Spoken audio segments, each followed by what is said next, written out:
Great to meet you, sir. Thank you so much for taking a minute out today. My pleasure. So let's begin our journey into your work with this question. I always begin with this. 5 years ago, this pandemic was changing our world, our lives. How did you get through the coronavirus era, and how has it changed the way that you approach things today? It was pretty stressful. I mean, like it was for everybody. Everything had to shift on the spot. Um, I guess it was being flexible. I see couples as a marriage counselor, and so we shifted to online for a lot of people. Figured out how to keep working in person, and it was just sort of being able to bend with the times. It was challenging. And I think it's opened up a lot of things. I mean, a lot of people are now able, or using telehealth, using video, it's just become the norm, and so a lot of more people are able to get access, and that's been helpful, in the long run. So let's get into exactly what you do on a daily basis before we get into your book. I want to ask you this. If you're in front of a bunch of 12-year-olds at career day and one of the kids wants to know what you do for a living, what's your answer? Um, I I help moms and dads do what they do a little bit better. Talking to 12-year-olds, a little bit, it's a little bit rough for this kind of issue. But if I tell people what I do, I work with couples day in, day out, trying to help them fix up their relationship, get their communication dialed in. I'm not there to suggest a particular answer to any particular problem. I want to help you guys solve your own problems. So that's what I do. So what did you want to be when you were a kid? When you were 12 years old, 13 years old, what was your dream life? I wanted to be a toy designer. Okay. That seemed like a great idea, right? Design toys for a living. Yeah. Well, you have an interesting background. You have a degree in computer science. You speak a lot of languages. There's an eclectic mix of things that have led to your profession. Take me back to the beginnings. What were the building blocks? All of these essential seeds that were planted that have been harvested into your career. It's funny. It's gone around the bend a couple times, right? I started off well. I actually, when I went into college, I was an engineering major. I was good at math. I kind of enjoyed it. I thought that'd be a good discipline. The problem is they don't tell you when you go to college into engineering. They don't tell you that engineering is really boring. So I dropped out of that after the first year. I moved to computer science, which at the time was like up and coming. Seemed Yeah. like a good way to go. And then I liked the programming aspect. But there was something missing because you talk to computers all day long, and at least back then they didn't talk back to you. Yeah. And so, it was kind of lonely. And then after college, I got a job teaching computers to little kids. And I was like, wow, you could have a job where the job is talking to people. Well, that's not the break between your job time. And I was like, this is great. So I sort of pivoted to human services where I could work with people and communicate and talk to people as part of the job. Became a therapist. I got a social work degree, started working with people, and just found my niche in working with couples. I really like that. I think that I'm best at that, and I help a lot of folks that way. So did you have a breakthrough moment when you realized that getting into couples therapy was going to be your place? Did you have a first client? What was the epiphany? Or was it just a natural I don't evolution, know that like there you was, said? yeah, I don't know there was an epiphany. I was just seeing all kinds of clients. I was working for other people, and whatever clients they send your way, you take. And I was in New Jersey at the time. I moved to Baltimore. I just really felt like, you know what, I really like working with couples. That's where I'm going to focus. I just sort of narrowed down into that. And that's sort of how I market myself now. And I wrote this book about the stuff that I do in couples counseling. That's just where I'm at and what I love. And it just sort of happened over time. So the one thing about the way our brains work is, pop culture has its imprint. And there's been so many movies and TV shows with power couples that have shown us some idyllic way that couples are supposed to interact with each other. What is your favorite couple that you saw on the silver screen or on TV? Ooh, gosh. A favorite couple, someone that actually works well together. That's a good one. No one's ever asked me that before. And the problem is I am so out of the loop with movies and TVs. I haven't seen anything that my kids would even recognize. Yeah. Um, okay, give me a second here. Let me see if I can drag out from my old brain a Yeah. couple that works well. The truth is I can't think of any couple on the screen that actually does things realistically. I'm Right. thinking like The Princess Bride. That's a really classic one, right? Uh-huh. That's classic. Like all of these movies, even the ones that aren't actual fantasy movies, the relationships are fantasy. The movie ends, they kiss, and the Uh-huh. guy gets the girl or whatever it is. And it leaves out all the hard work that people have to do to actually make a relationship work. That's Yeah. I'm in the trenches with that. I cannot think of a couple I've seen on TV or on the screen that was actually doing the couples work and like doing uncomfortable things and trying to make relationships work. That's an answer in itself. Yeah. So, who's been your hero in your life? Who's been your inspirational force that's allowed you to navigate through your career and find your place? My rabbi. Okay. He is the guy that taught me how to be the person I want to be, taught me the importance of working on myself and working hard, guided me in my own marriage, and that has he's really been the North Star. If I could be like him, I never will be. If I could be like him, I would die happy. So, if you could meet anybody on the planet right now that you find exceptional, that you could spend some time with, that might help you on your journey, who would you love to meet and talk to? Weird Al Yankovic. All right. He is underrated. He is so creative. Yeah. He is so I love his energy and I love the creativity and it's I mean I identify with him as a nerd, and so I would love to pick his brain like, wow, you do great stuff, man. Yeah, his story of sending who was that shock jock he sent tapes to and he got him on. Sid. Anyway, I remember when I was a kid, they had an amusement park here in Kansas City called Worlds of Fun, still open, but they had this amphitheater area, and he came, and it was when he did Eat It, and he came out with that red coat on. He threw the banana peel, and that crowd went nuts. It was so fun. I loved it. Yeah. So let me ask you this. Open up the portal to the couple's book. Talk to me a little bit about how the idea of making this book and when it actually came to your doorstep in full pulp, what's this journey been like? Well, I just realized that I was saying a lot of the same things over and over again, which I don't mind. That's my job. I like helping people, but I wanted to reach more people. So I was able to sort of distill the major lessons, put it into a book, a lot of really actionable stuff. And the journey's been great. I mean, I really enjoyed putting it into words and putting it into a format that I think is digestible. The marketing has been a real bear. I'm a decent writer, great therapist, not a good marketer. Yeah.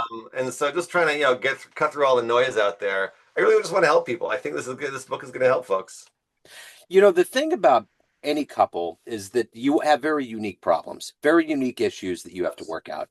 But there has to be some kind of through line, some kind of silver lining for everybody. Typically, when you get couples in, what is one of the common first things that needs to be addressed? Most people walk in saying, we need help with communication. Our communication is no good.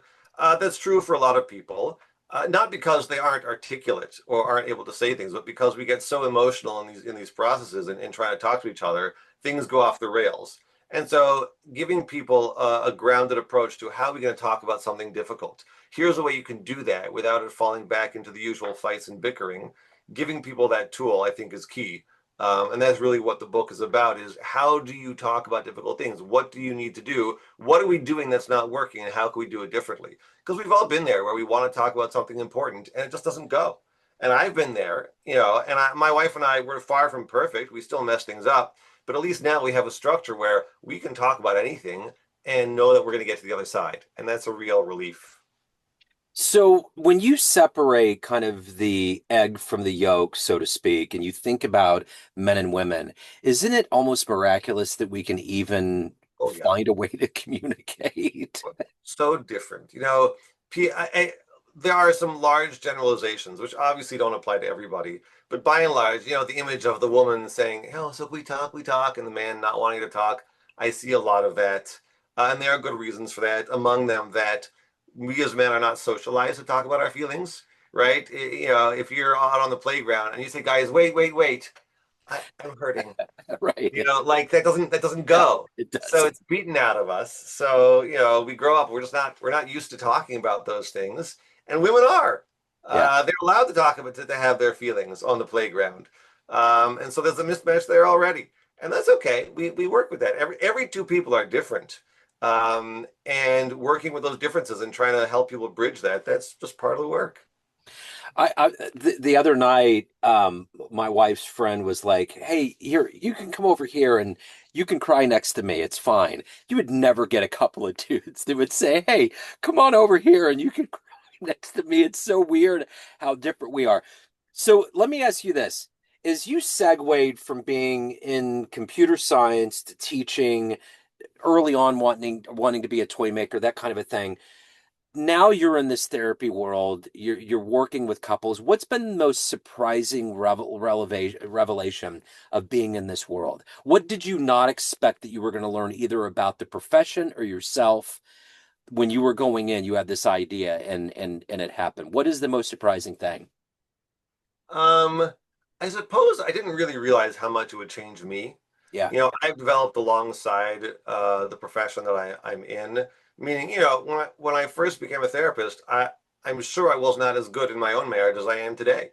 And seeing people's problems and realizing, wait, I do that too, and improving myself. And again, I'm not perfect. In all my clients know I will report to them my own failures. Those are great ways to tell people, hey, you know what? My wife and I got into a fight yesterday, and we used our tools, and it was great. Like, not to pretend that we're perfect, and you guys have to be like, we're all human, and so recognizing my own places, my own room for improvement, and actually growing with that has been fascinating.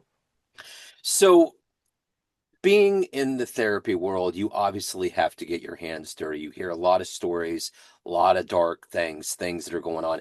How do you protect yourself every day when you wake up to do a good, effective job, not get mired in some levels of human muck, take care of your soul, your family? What is that combined energy every day for you?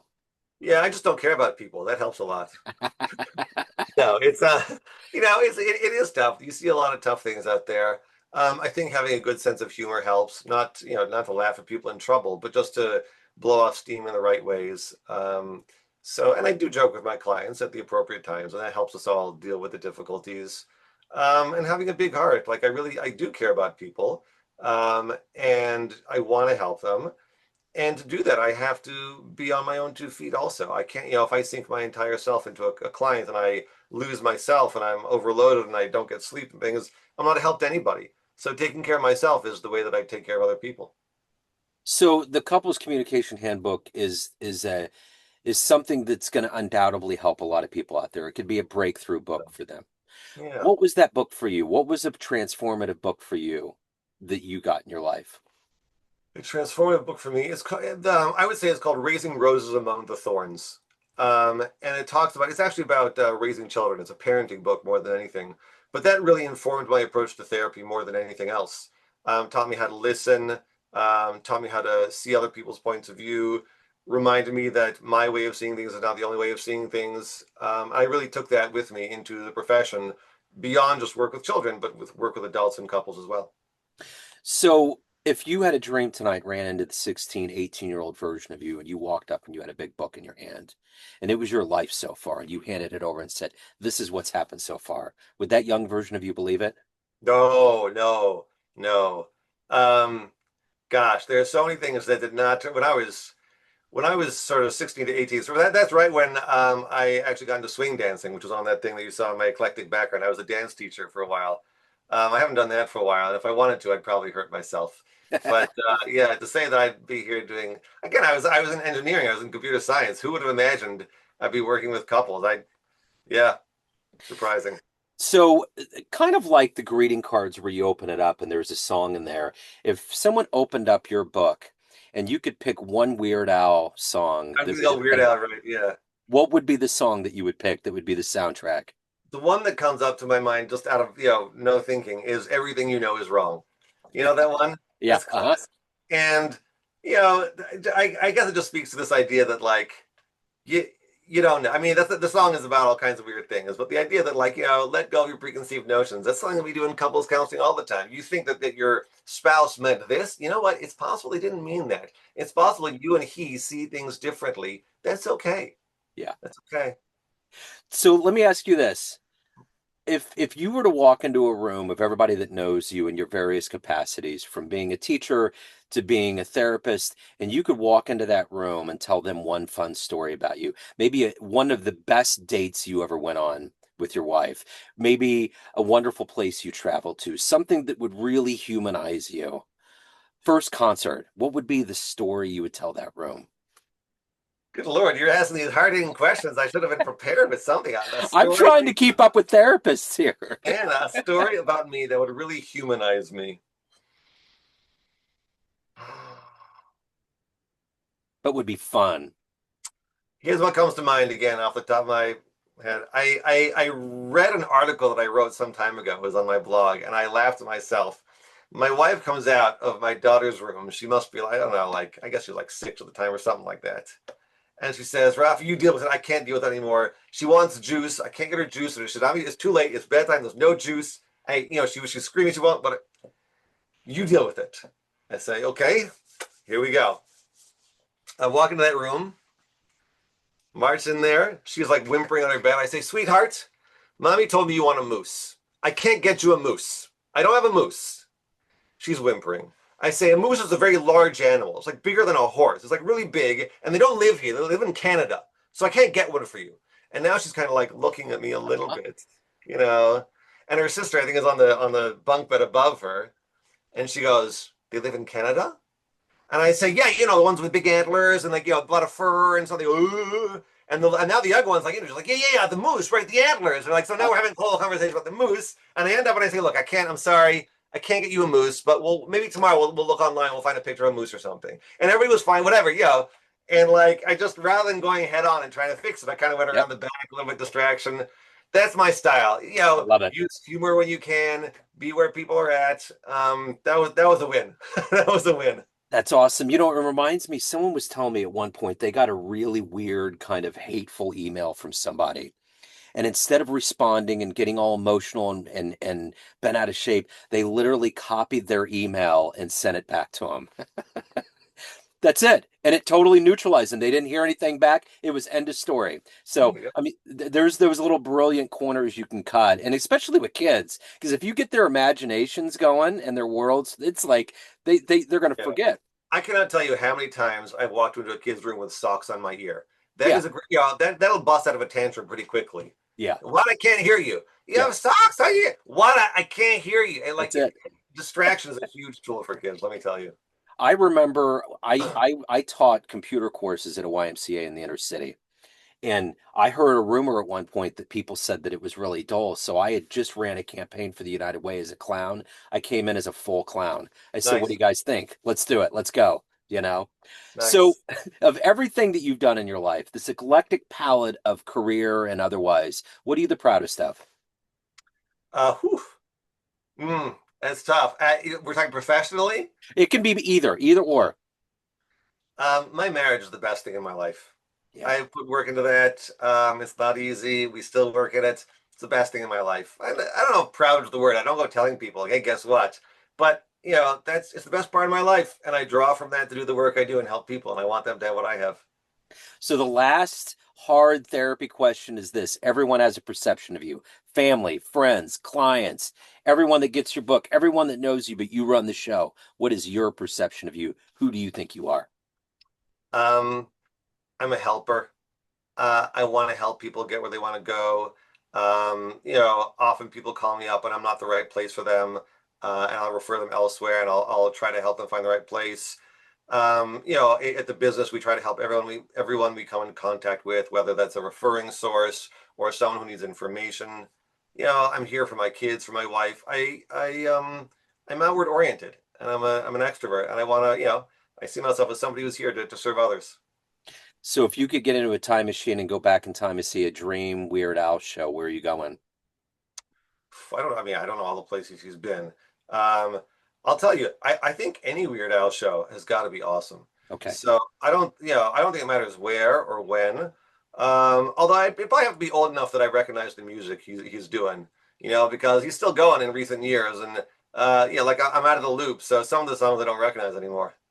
We just built a new amphitheater here in Kansas City. It's by a casino called the Argosy Amphitheater. And next year is its opening date. And the first person to play there, Really yeah, he's opening the place amazing. up. So yeah, it's cool. So if anybody wants to get a hold of your book, hire you, questions, any of the good business, where do they go? Thecommunicationbook.com. It is Okay. the communication book. And if I haven't convinced you yet that there's good stuff in there, the first 2 chapters are free on that website. Okay. You can download. There's an audiobook. If you like hearing me talk, there's 7 hours and 29 minutes of that in the audiobook. And I'm available there. If people need an individual consultation or they want to talk or need some help, I'm here for it. You can reach me through that site. Raffi, thank you, sir. This has been wonderful. I'll put all that in the show notes.